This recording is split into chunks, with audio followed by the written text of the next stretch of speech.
మన అందరం దేవుడిగా భావించే అన్న నందమూరి తారక రామారావు గారి కుమార్తె మరి మానేసి ముఖ్యమంత్రి చంద్రబాబు నాయుడు గారి సతీమణి మన యువగళం అధినేత నారా లోకేష్ బాబు గారి తల్లి, మానవతామూర్తి, సేవకు మారు పేరు.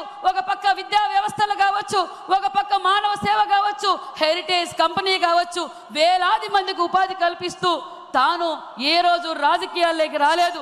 అలాంటి వ్యక్తిని అసెంబ్లీ సాక్షిగా ఎంత అసభ్యకరంగా మాట్లాడారో మనం అందరం చూసాం. ఆ రోజు తెలుగు తమ్ముళ్ళు ఆంధ్రప్రదేశ్లో ఉన్న మహిళలు, అదే విధంగా మరి తెలుగు రాష్ట్ర ప్రజలందరూ ఏ విధంగా బాధపడ్డారో మీకు తెలుసు.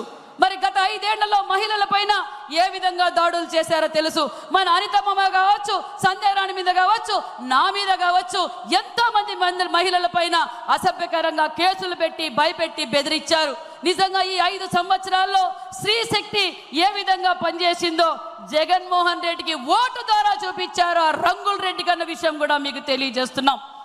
మరి ఈరోజు మహిళలు అన్ని రంగాల్లోనూ ఉన్నారు.